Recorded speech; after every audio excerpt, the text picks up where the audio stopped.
I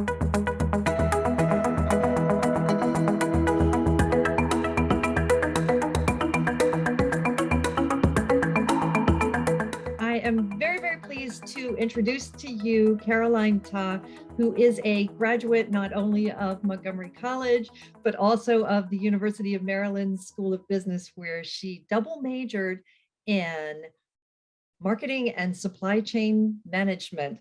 And while she was at Montgomery College, she was also, I think this was in 2018, was the winner of our Raptor tank pitch competition. She went on to University of Maryland, where she was a finalist in the 2020 Dingman Center pitch competition, and more recently is the winner of the 2021 Rudy Award Student Entrepreneur of the Year. So she has lots of great experience pitching her business idea, SweetsByCaroline, which she started back in 2016, I believe. So she's been working on this for quite a while. Most wonderful baked goods, most beautiful baked goods you will ever find. And so we're really pleased to hear about your story, Caroline, and also your experience pitching your business to a variety of audiences so successfully. Thank you, Professor Rosalvi, for the introduction and for asking me to do this. I'm really excited to share some tips and tricks that I've picked up over the years. So I guess I'll start. Hi, I'm Caroline. I'm the owner of SweetsByCaroline, and today I will be talking about preparing for your next pitch presentation. And these are just tips and things that I've picked up over the years from doing pitch competitions and things that I wish I had known to add to my pitch deck and how to present my pitch presentation. So I guess I will begin. So a little background on myself. Hi, my name is Caroline. I am the owner of SweetsByCaroline, and we are a pop-up bakery located in Maryland. And we specialize in gluten-free French macarons, boutique-style cakes, and Asian-inspired desserts. And we cater to weddings, engagements, parties, corporate events, and we take online orders as well as doing pop-ups at farmers markets and festivals located in DC, Maryland, and Virginia. And I started my business, I've always been baking ever since I was a little girl with my mom, but I didn't really start my business until my freshman year at Montgomery College. I went in as an accounting and finance major, and soon after taking my first accounting class, I realized that it just wasn't for me, and I just couldn't see myself in an accounting and finance industry. So I would always turn to baking, and I discovered French macarons, and from there I just started baking a lot more, and my friends wanted me to make it for their parties or for a gift. So from there I started posting on Instagram and posting on social media about my macarons and the baking that I was doing. And that was kind of what started my business. And then when I was at MC, I found out about the Southern Management Leadership Program. And from there, Professor Rosalvi and everyone in the cohort was kind of pushing me to try out for the MC Raptor Tank Pitch competition. And after doing that competition, it really just pushed me to want to keep going with my business and kind of gave me the validation and the encouragement to continue my business.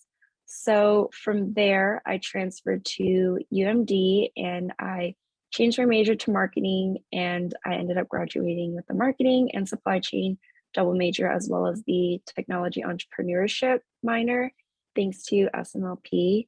And while I was at UMD, I was also part of the Ladies First Founders cohort and the TERP startup program, as well as participating as a finalist in the pitch statement competition. So after doing all of that, that's kind of why I wanted to talk more about pitch presentations and presenting for a pitch competition. So, which brings me to my next slide of what exactly is a pitch competition. So a pitch competition is very similar to the show Shark Tank, and this is what I always refer to since Shark Tank is like my favorite show ever.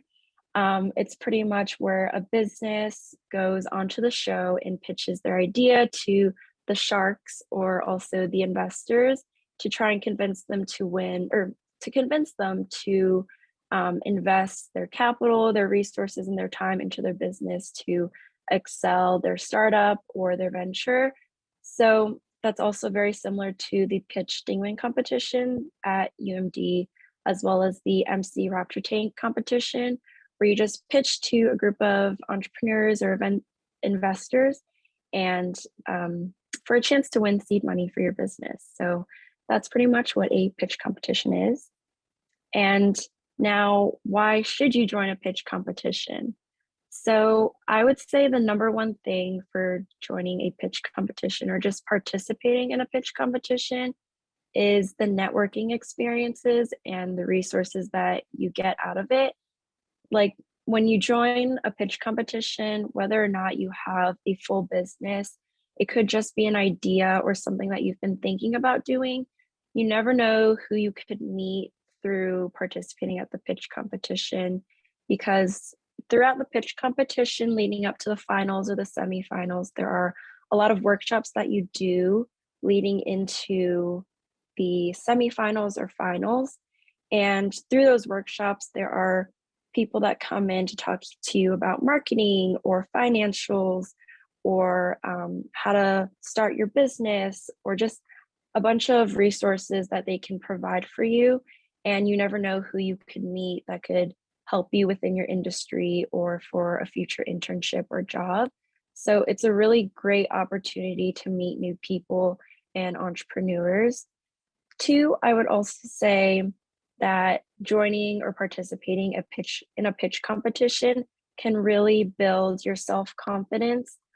Before I even joined the MC Raptor Tank competition, I hated public speaking. I hated just presenting anything to a classroom, whether it was like a project or something like that. And I just couldn't get in front of a crowd to talk. But by doing, the pitch competition, it really pushed me out of my comfort zone and got me out of my shell to be more confident, not only in what I was talking about my business, but also within myself. So I would really encourage anyone to just participate. Third, I would say is to just go for it because you never know what could come out of it. When I first participated in the Raptor Tank competition, my business wasn't really a business. It was just a hobby and something that I really enjoyed doing. And I never thought that I would be able to do it full time or actually pursue it as a business. But after competing and winning, it really just validated everything that I was doing and encouraged me to just go for it. And even if you don't, win or, go through with it, just being and working in the workshops and meeting the people there can really help you in the future. And lastly, why you should join a pitch competition is the seed money. So, of course, you could win some money for your business or to help launch a prototype, help you buy a mixer in my case, or supplies to help start and fund the beginning of your venture. So, now that I hopefully have encouraged you to participate in a competition in the future, now I want to talk about elements for your pitch deck. So, what you can add to your 5-minute presentation, since a lot of the pitch presentations that you do at competitions are usually a limited time presentation, usually between 5 to 8 minutes, and then a Q&A at the end. So these are just some things that I picked up throughout my time when participating. So within your 5-minute pitch deck, it would be really important to have an introduction to introduce who you are, then immediately talking about the problem. So what is the pain point, as well as going into your solution right after. so that you can tell the audience what this pain point is and how your service or your business product is going to solve it. And then going in depth of what the market and who your competition is, as well as the business model and how your business can make money, as well as ending it up and wrapping it up with who your team is. And this would really show your credibility. So to go more in depth into each section, for the introduction, it would be really, really great to start with either a shocking statistic, a funny story, or something your audience can relate to. Usually in the introduction, because it is a 5-minute pitch, you just want to get straight to the point of who you are. You don't want to tell them your life story, an extremely long story, just a quick who you are, maybe a shocking statistic to captivate your audience, or a funny story to get your audience to relate to your story or just empathize with you. So you want to tap into the pathos and get into the audiences and the judges' emotions and their feelings. So after you talk about your introduction, I think it's really important to then move into your problem and just quickly state in simple language, what is the problem you're solving? What is this pain point and why is there a need? You really want to use simple language to explain this and get to the point of what the problem is, and then talking about the solution and how your product or how your service can solve this problem, and really emphasize to the audience how your product or your service is alleviating this pain. I think during this section, it's really important to kind of captivate the audience to realize, like, oh, I didn't realize that this was a problem, but this is actually a problem that I faced, and it'd be awesome to use this solution, this service, or this product to help with this problem. And after you talk about your problem and your solution and how your service or your product can help with this problem, it's great to then go into your market. So, what is the market you're addressing and what is this opportunity? So, during the time that I did the pitch Dingman competition, which was at UMD, I was introduced to the TAM, SAM, and SOM model. So, in this diagram, you can see that the TAM is a total addressable market, which talks about how big the largest possible market is. So, prior to making your pitch, you really want to research who your target market is and how big of a market your industry or what service you're doing is, and then narrowing it down to the SAM section, which is the serviceable available market. And this, you want to find what proportion of that market fits you, and then narrowing it down to your SOM, which is the serviceable obtainable market.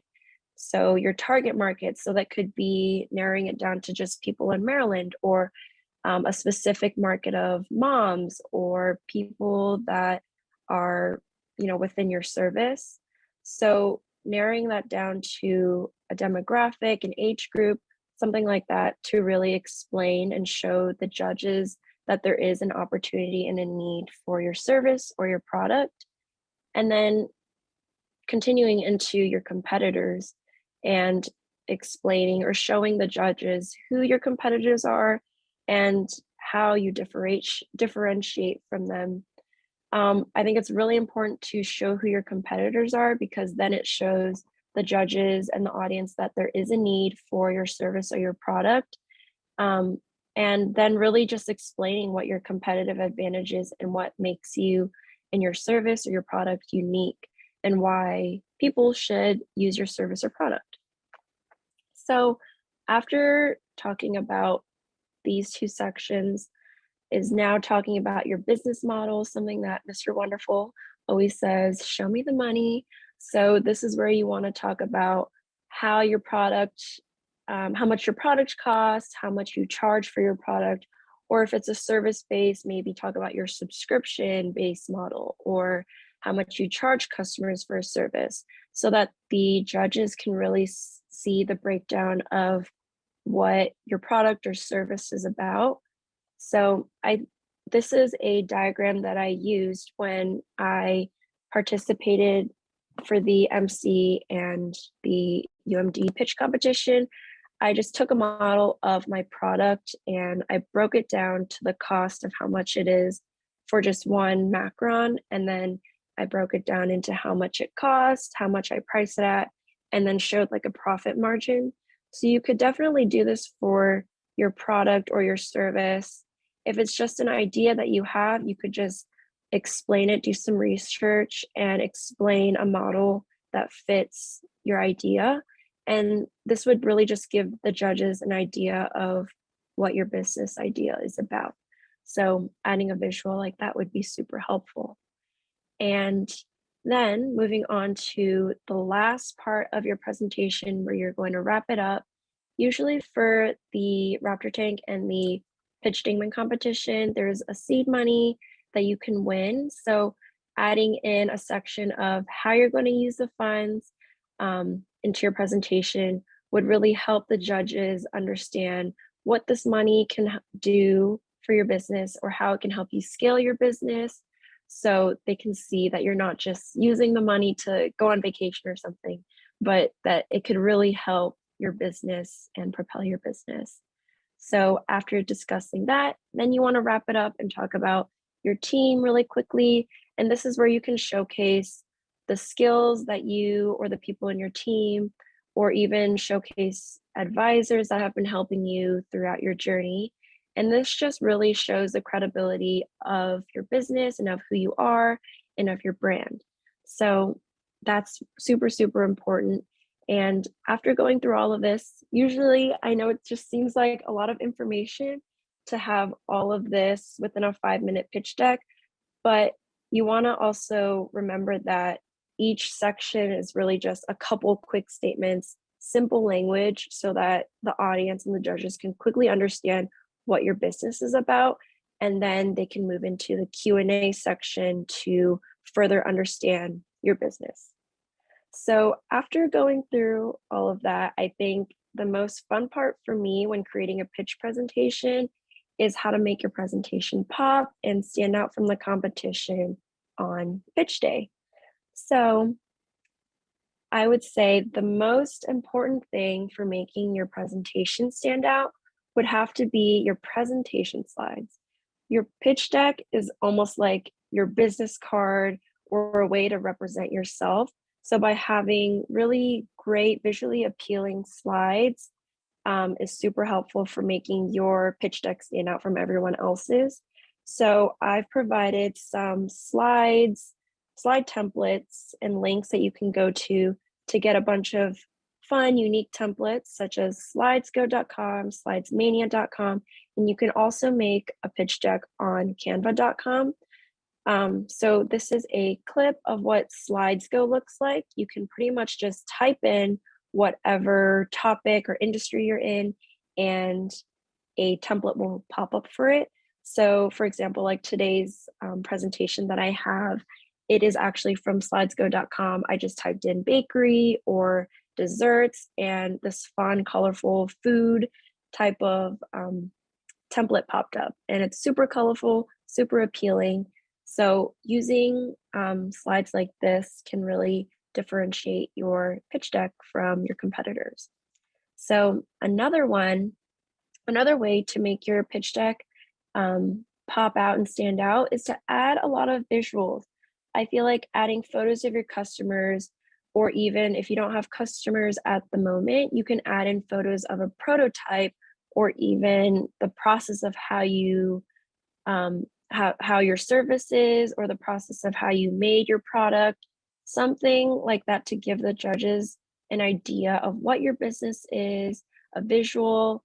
There's that saying that, you know, you eat with your eyes first, or that, you know, people are very visual learners. So by adding a lot of photos and fewer words in your pitch deck can really captivate the audience.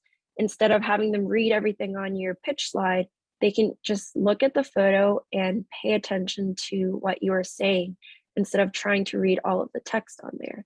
So this is a great way to captivate your audience and keep them engaged in your presentation, and really engage the investors as well. So another way to make your pitch deck pop is to stay consistent within your presentation. So as you can see in this example, this company is called Aqua. So aqua is like very blue, water represents water. So you can see that in each of their pitch slides, everything is blue. A lot of the photos are very light and blue, and it matches the theme, and it's very cohesive throughout the presentation. So again, your pitch deck is almost like a business card or a representation of your brand and who you are. So the more you stay consistent with a certain theme or a certain color scheme throughout your pitch presentation, it reflects on who you are and who your brand is. And people can identify a color with your brand or your business. So by keeping this consistent throughout your presentation, that can really keep the entrepreneurs, the investors, and the audience engaged in your presentation. So after doing all of that, now you want to practice for your big day. So I know it can be super nerve-wracking preparing for the presentation day where you get in front of everyone and present your pitch. So I compiled some tips of things that I did prior to presenting for the finals day to help you shake off all your nerves.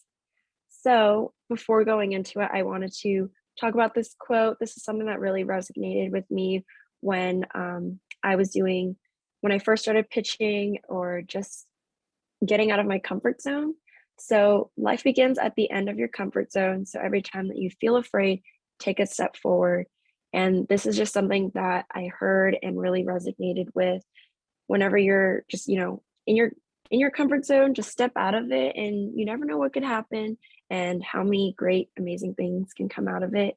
So this is something that I just really resonate with and always think about. And I hope that you can think about as well when you're doing something that is not in your comfort zone. So to help prepare for pitch day, a way to shake off your nerves and get ready is to map out important topics you want to say within your presentation. So since it is a very quick presentation, you want to map out the top things that you want to talk about and get across to the judges so that they can understand and quickly, know what you're talking about and what your business is about. So by mapping it out, you'll be ready and not be so afraid. And next is to practice, practice, practice. Literally practice everywhere you go.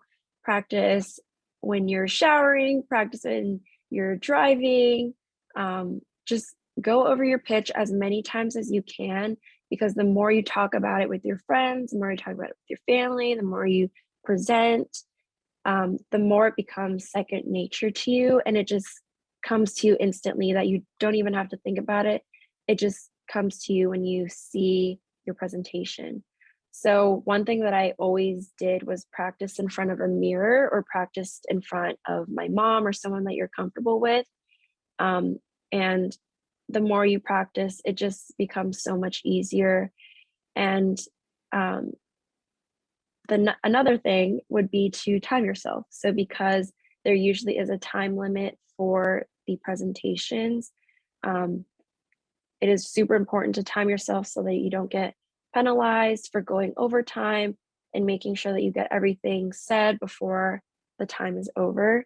So just keep practicing, create a guideline, and time yourself to get off those nerves, and you'll be ready for the competition before you know it.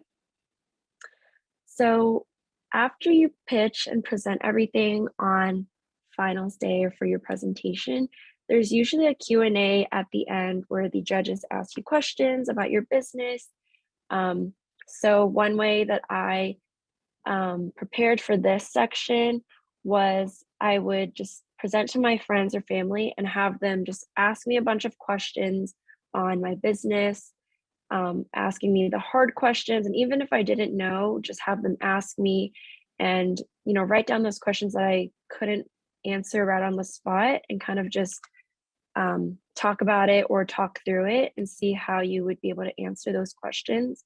And another great tip that I did for both of the competitions was to rewatch past competitions. Those are on YouTube, they're on public platforms for you to watch.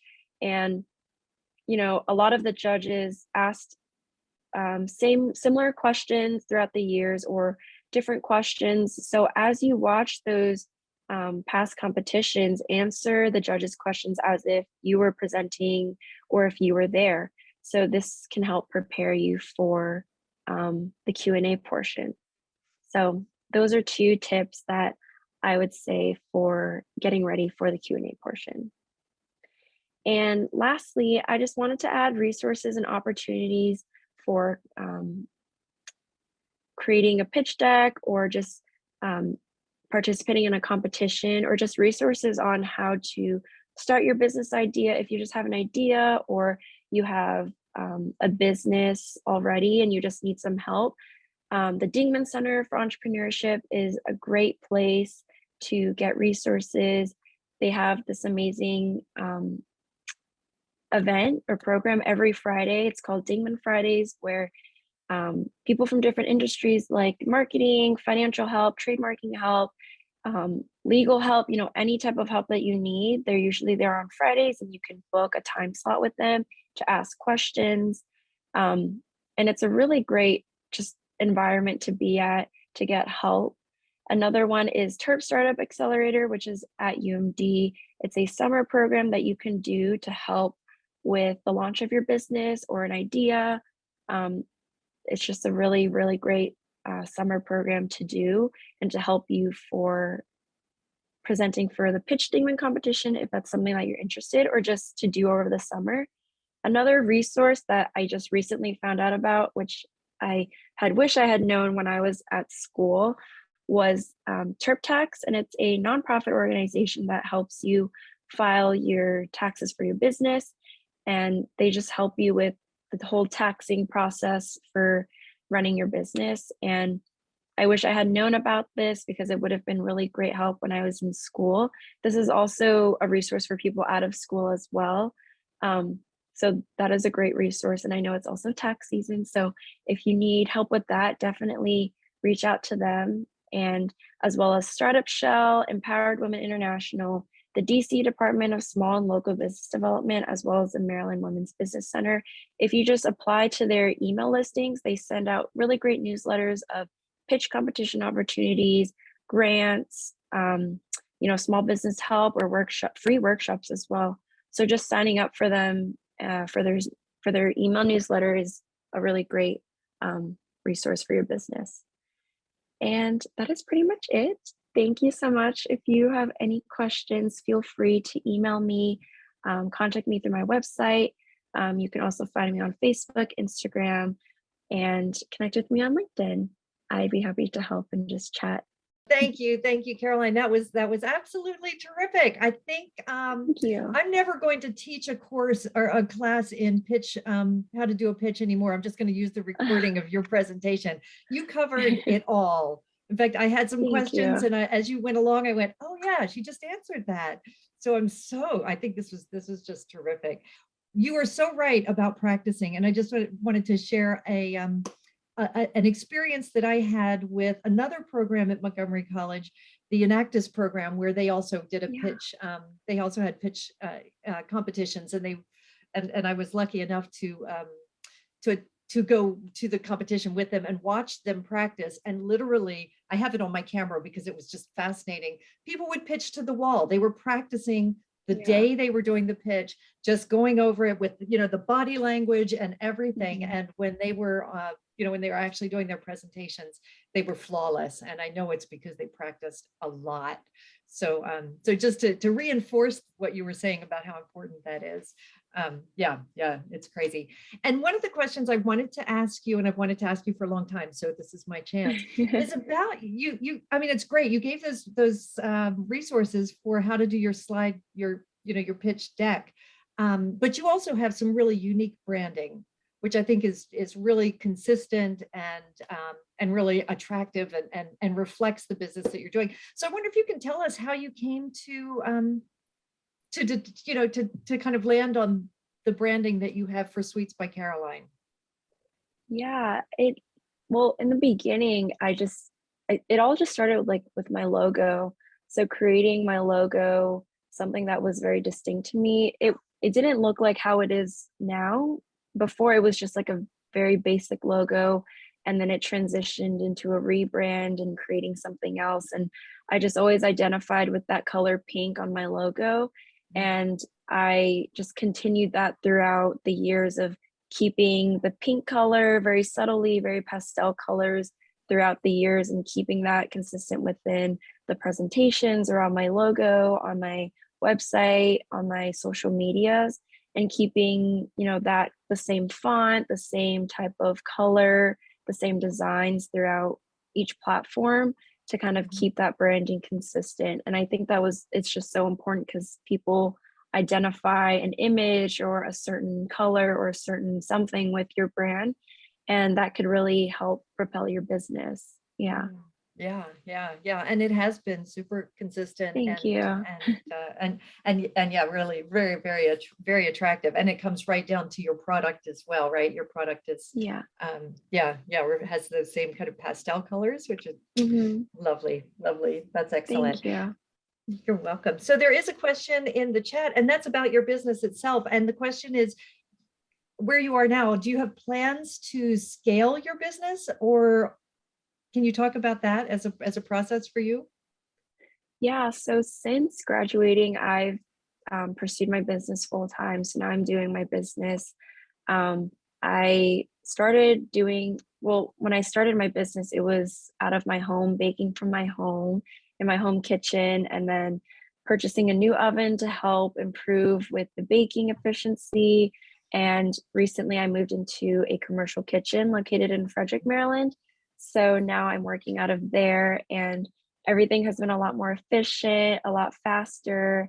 I'm able to hire people to come in and work with me now, because before, when I was working at home, it was hard for me to bring someone into my home and help bake with me, especially with the pandemic and everything. So it was hard to hire someone and come in to help me. But now that I'm at the commercial kitchen, I'm able to have people come in, help me bake, help me package, and just help me with the process to make it a lot more efficient. And now I'm able to be in more farmers markets, do more pop-ups at bigger scales. And my next goal is to have a mobile cafe. I've been looking into like an Airstream, or just like some type of trailer that I can convert into like a mobile bakery. And hopefully in the future, I also want to open up my own commercial kitchen, a shared commercial kitchen space to help other home bakers transition into wanting to be in a shared commercial kitchen space, and really, take their home bakery to the next level.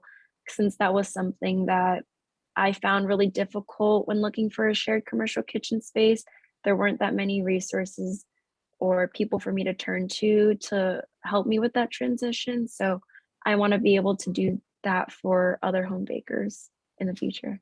So yeah. Yeah, that's great. Yeah, I think when we talked just a week ago, you were or not a week, probably a few weeks ago, you were in the process of moving into your commercial space. A couple days ago when we connected, you were doing a pop-up. I mean, this is clearly like your full-time, you're doing this all the time. Yeah. Good. Okay, so there are a couple questions getting back to the pitch part of our topic today. And Denise is asking if you had to give a 5-minute pitch or do a pitch competition when you started your business. So like, how did you use that first pitch competition to propel your business? What did you do with that? Like, what was the outcome? Yeah, so when I first did that competition, it was just for like on a whims. Like, I don't know if you remember Natalie from MC. She was a contestant for the previous Raptor Tank competition the year before that I did it, and she really encouraged me to do it.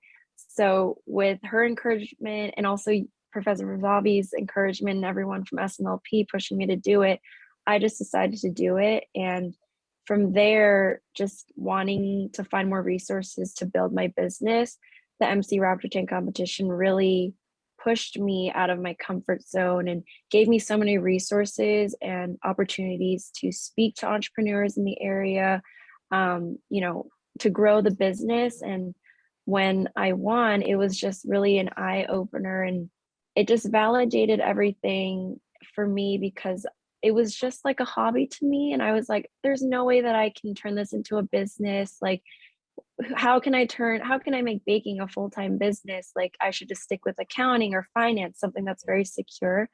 But after the competition, it just, was like, you can do this, like, just go for it. If you can do this, there's so much more you can do. And that pushed me to do the pitch dingman competition. And now I just applied for another pitch competition just recently, and I'm going through that process right now. So it just really, there's so much that you can do, and you never know what could happen if you just step out of your comfort zone. So that was what, it encouraged me so much. So I really highly recommend anyone to just try it, because you never know what could happen. Yeah. Oh, yeah, that is encouraging, right? That's inspirational because yeah, and I do remember when you were doing that, and it yeah, Yeah. you were transformed by that experience. Yeah. Yeah, yeah. So this is kind of a related question that's also in the chat, but I think it's kind of an interesting side to this. The question is about your attitude when you're pitching. So, you present an attitude of confidence, but how do you make sure that you're not sounding like overconfident, or the word that is used here is like you might feel like you're arrogant? Do you have any tips for like how do you navigate your persona when you're pitching? Yeah, I feel like the more you talk about your business with your family and your friends, the more you tell people about what you do and how you started, or what the reason was why you started your business, or what pushed you to do it, why are you doing it, why are you so passionate about what you do, then people can really see, that you're just really passionate about your business, and it's not just that you're cocky, or that you're, something like that. It's just that you just really love what you do, and tell them the reason of why you started this whole thing, or what pushed you to do it, like your story, the story that you want to tell people, the story of what your business is about. And I think when you say that, people can really understand your story and who you are, what your business is about, and what your mission is. So I think that is what I would say for that. Yeah. Yeah, yeah, yeah. I don't know, and I might be. What I'm hearing you say also is, if you're passionate about it, that generally means that you're being authentic, right? So Yeah. it's reflecting your authentic passion rather than something that's ego based. So they're two Right. different places to come from. I think that, thank you for that question. I think that was a really, really interesting question, really interesting answer. Here's a really specific question, because I did not know about that framework that you were talking about with the TAM, SAM, SOM. Is that right? Yeah. And which is a really great way to think about your market. And for those who didn't take notes and write that down, that was the concentric circles where you start with the available market and then down to was it the I can't remember but the middle one was the one that you can actually, it's like the feasibility piece, like right, what's feasible for you to. Because that was something that I learned through the pitch dingman competition when I was at UMD. Right. This is when we were talking about like the market size and your target audience. This was kind of like a map or a guideline for how you can present your market size. So yeah, this is the, if anyone wants to take a screenshot of that, this was something that was super helpful when figuring out your big market size, the serviceable available market size, and then your small targeted market that, the specific area, specific demographic, people that you're targeting. So this was something that was really helpful. Yeah. And I can see that really helpful. Now, when you're doing your pitch, would you present all of those three, or do you suggest moving straight down to the red circle in the middle with the serviceable obtainable market?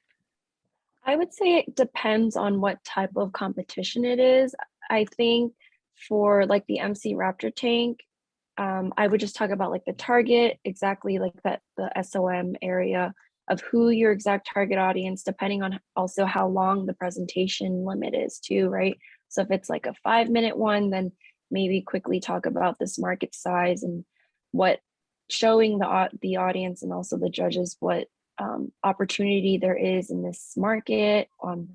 Or if it's like a bigger, like if you have a longer time frame, then maybe be able to talk about all three. But I think talking more about your smaller target audience would be, or your target market would be a lot more better, or useful.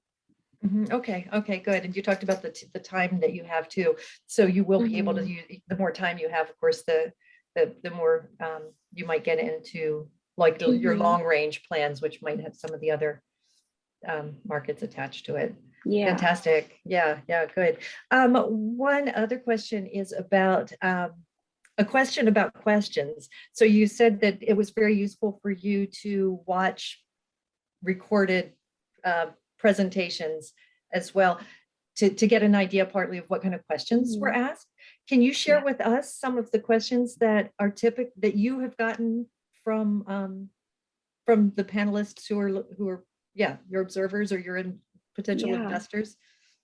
I think one of the like top questions that a lot of the judges might ask is like, how do you plan on scaling your business? Or